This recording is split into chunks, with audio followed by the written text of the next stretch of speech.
malo lelei he mea pe malo mo tau au sia e fiafini ko i patangata he ahon kenga ko i patangata he ahon yo si fra o mai ai ofa ko nei ai chepta ko ia a Losaline Namoa tui pe mo Pamela mahe ko na si tokoni mai ni ke kainga ko ia o patangata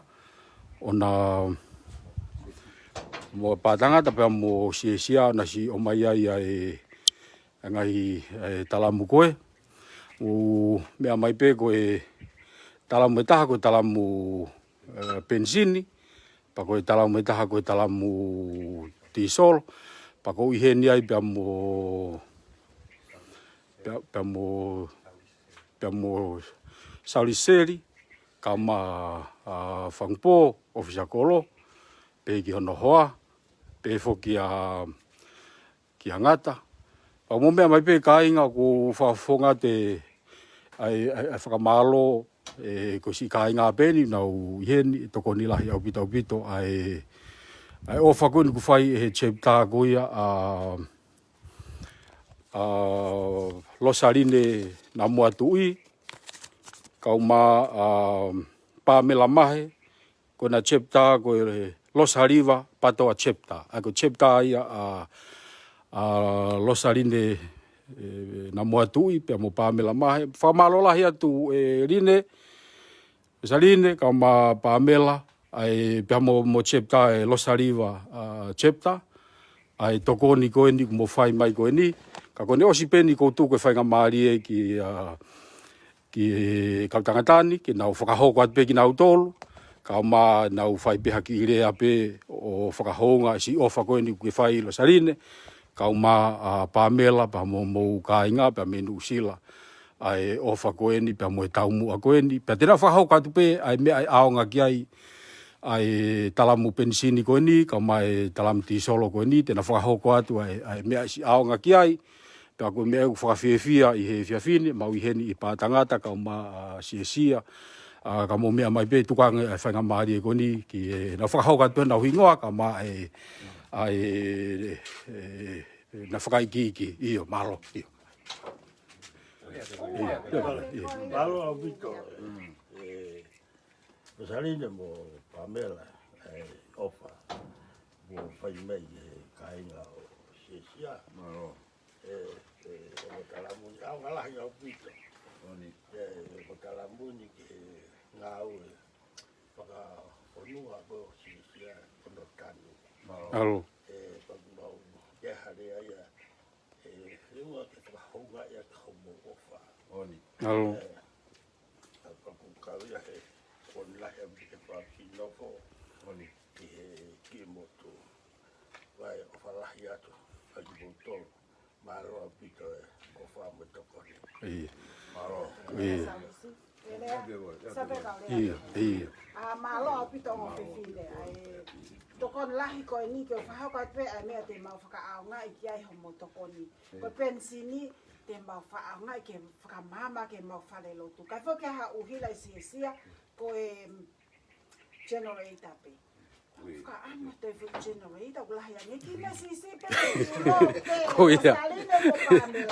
ka te mau faka lotu i ki mo ke mau lotu kai fo ke ngalo mo toria ma tol tale hoko mai ko ne makatani mo tokoni ko mo tokoni asi ma lo lahi apito ko lolo ti solo te mafanga yo ke tan ke pure anga pe mai fa ko mi si ko no tan ke si ma tu e fe tu ko no fo ya si kai na si kai no fa ofa ko pensini ma lo lahi apito ma lo tu lot ko ta pe ma ilo ai sabe ko na ko mo chepta to ko mai ke fa na u kai fo ke Losariva chepta iyo ka ane ke fa na u ke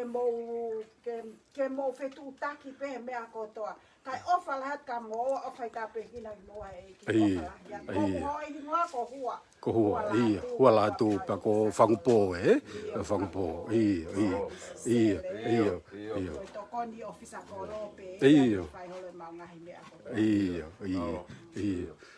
Oia pe Mahalo pa ke te ha me tu. Ko fia pe fa malo atu o fa lahi ko tokoni ko anga lahi tokoni. Ia maunga au hango ko so ha ko atu o sta kolo. Kui. Aspek ke sta pa ki no ki mo he o tua. O feina ki mo ha wi ko tokoni ka fa ko mo fai me ko mo ki mo tu ke anga lahi a pito. O fa lahi atu. Kui. Ko ia ko mo mea mai pe he ne tu ko si ka inga en ko konga pen he ka inga ku nau si talitari e. Ai o fa ko mo fai e Losaline Lelei Namoa tui pa mo Pamela mahe ko fa fonga te ai si ka inga ni he fia pa mo fakamalo lahi ai ofa ko ko mo fai ko ni ko talamu ni pensin pa mo ti solo ai masi ko mahe ke ko ngata ke ave te talamu ta ha ke ka ko ala la fo tu ka ko ni he mea ma ko tapu aki pe ia si ka inga ko no o si sia hange ko mea ku lavi ke ofisa ko pa mo sau he mea ko e whakamalo lahi au pito Losaline Namoa tui pe kia Pamela mahe mo chepta ko e Losariva chepta patoa chepta menu sila whakamalo lahi atu e tokoni lahi mo fai se niti na mo me tokoni lahi ko e nio hange ko mea na lavi ki ai au ngalahi au pito ia ki si ka inga ni anga no fo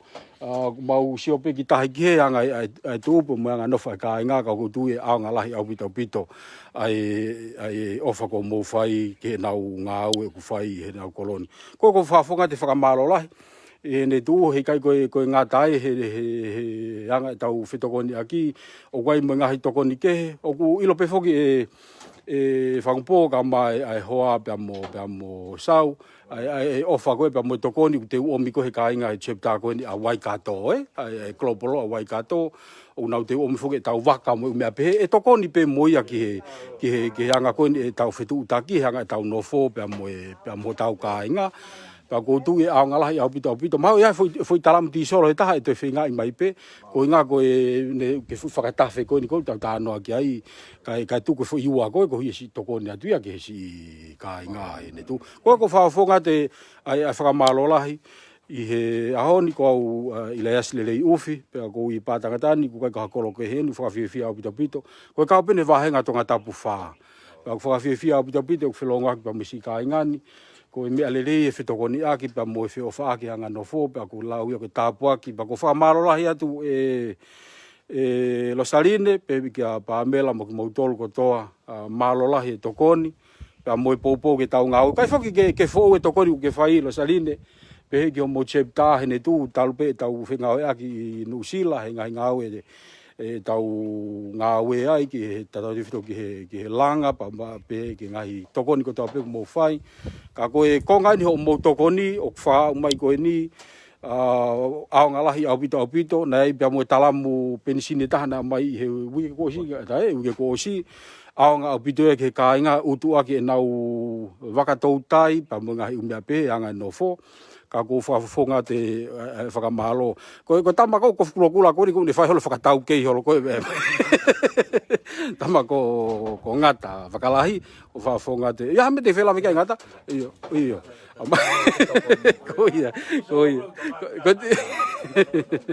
iyo ka ko fatu he ne tu ko fala he ka te motol kai ko ngata e tau whetokoni aki pa mo fa ki hanga no fo ka ko fa fonga tu ai whamalo lahi rine Namoa tui pe kia Pamela mahe whakamalo lahi atu pe kia chepta koe Losariva chepta ai ofa pa mo tokoni mo fai pa ko tu ka ko ngata ai ake ko mea ku lavi kia whae ko ni ko tu ke hoko at pe tau whetokoni aki pe kia ngahi ofa ko toa pe ko si whai mai ngahi chepta ko toa pe New Zealand ko New Zealand whake ka mea mahalo whai ate chepta mahalo ia me mei wanoa ai ngahi ukulupu ko ni ai anga e mau no fo pa ko tui ko ngahi tokoni ko tope nau fai wai ai chepta ta nau tokoni mai nau tolu ki he tui ko wala tui mo ngahi u me apehe ke ka inga mi popua ko o fai vain kolo tau whakamai chepta ko Aotearoa ka mai ngahi chepta ke ko tope ku ai nau tokoni ku tapa mai ngahi tafa ko tope yang tau no fo pa ka ngata pe no sila ka mo ngahi chepta Amerika ka ma Australia pa ngahi fitu ko toa ko tu ko anga tau no fo tau fitokoni aki pe ngahi o mea Ka ko whakafoka te whakamalola ka iai pe hatoi mea e whai hatokanga kia he kai ke tuko e whetu taki atu ke mou tapa mai pe ke so tau ka ingani hanga tau no fo pa ko whafonga te ai whakamalola ka te mou tolu koia koe ngata anga pia ki live e whiawhini ka ko whaamu pe ke whakau atu pe ka te mou tolu tau pole anga e mou mea mai ki ofa koe ni pa mo tokoni ku whakahoko mai e Losaline ka ma Pamela mo tau ka inga pa me o kalani ko whalata ka te mou tolu koia pe malo ia.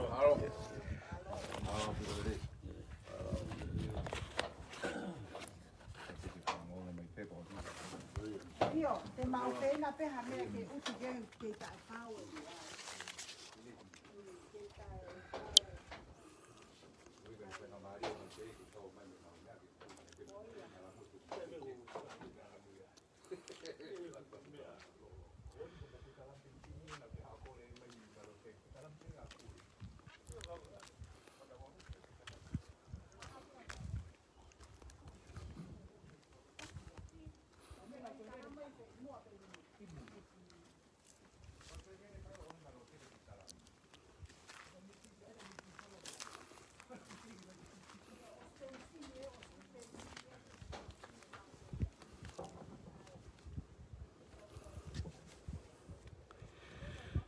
O se mai pe koe angani no whaka ingani he ne tuu koe